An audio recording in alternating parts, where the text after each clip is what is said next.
Thanks, it's my pleasure to be here. I grew up in Minnesota. A lot of big, tall, blonde Lutherans there. When I came out here, it was a little different. But the game was the same. I started playing football when I was 10 years old and retired when I was 34. So 25 years of football. And in those 25 years, I saw a lot of crazy plays. I saw plays, especially back in Minnesota, on the snow and in the ice. I saw fog, rain, mud. Have any of you seen those Football Follies films, right? Have you seen those, right? They take our mistakes and put them to music. How'd you like someone following you around with a camera and take your mistakes and put them to music, right? So you've all seen those crazy plays, but the craziest play I ever saw was actually on a drive field. It was here in Denver. The Broncos were playing the Seattle Seahawks.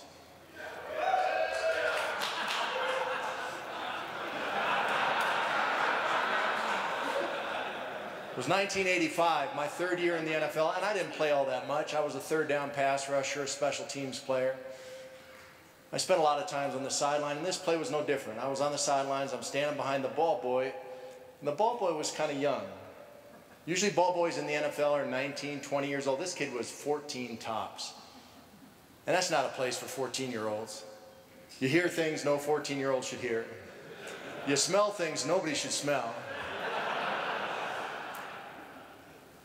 But he was excited to be there, and he was the general manager's son. That's why he was there so early. Like I said, it was a dry day. He still had his towel out and was polishing that ball.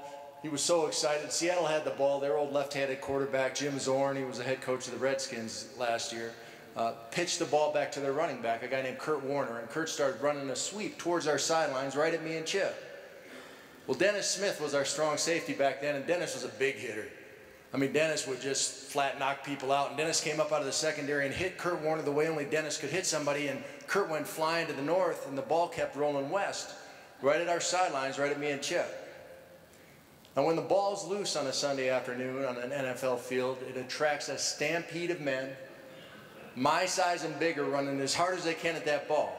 Because they know if they recover that thing, that could change the whole season. All of a sudden, they win a game they weren't supposed to win, and instead of being 8-8, they're 9-7, they squeak in the playoffs, and who knows what's going to happen then, right? Well, they're all charging at the ball, charging right at Chip, and Chip panicked. And as he turned to run away, he dropped that ball he had been lovingly polishing, and it hit him on the heel, and it rolled out on the field about 10 feet from the other football.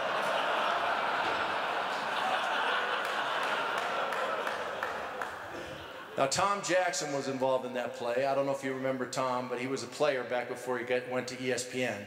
He's the ESPN announcer now. The call in the huddle had been a will shoot, which means the weak side linebacker is blitzing, and that's Tom. And when you're a weak side blitzing linebacker, you've got a set of rules. You widen down, you get up tight, you watch the ball, you take off, you get as deep as a football, you check bootleg, you check for reverse. You look for that ball and you get on top of it if there's a fumble. And Tommy did his job just right. He got through all those rules and got right to the ball, got on top of it, and everybody else piled on top of him. Now, Steve Largent was also involved in this play. I don't know if you remember Steve, but a Seattle Seahawk, great man, Christian man, a Hall of Fame player, a guy I've got all kinds of respect for, but Steve was doing what Steve did best, and that's to be a pest. He's about this tall, and for some reason he thinks he can block linebackers. He runs into you, you throw him out of the way, and zip, he's back on you like a little gnat. So he's out there doing his gnat thing, and he heard the big hit. Everyone in the stadium heard the hit. And he heard our sidelines yelling, ball, ball, ball. That's what we do when there's a fumble. It's not too smart. It tells the other team there's a fumble too, but it's what we do. So he turns around and he sees a pile of guys and a ball lying next to it, right? Chip's ball. So he runs over there and gets on that ball, and some guys from that pile get off and pile on top of him. The ref was also involved in this play, obviously, and the ref had seen everything. Saw the big hit and the fumble, and Tommy get on that ball, and Chip panic, and the other ball roll out, and Largent get on that ball, and guys switching piles, and he ran up next to both piles and said, Broncos ball. Now, Steve Largent's a Christian man. But he came out of that pile and held the ball right in the ref's face and said, "How can it be the Broncos' ball? I have the blankety blank blank ball."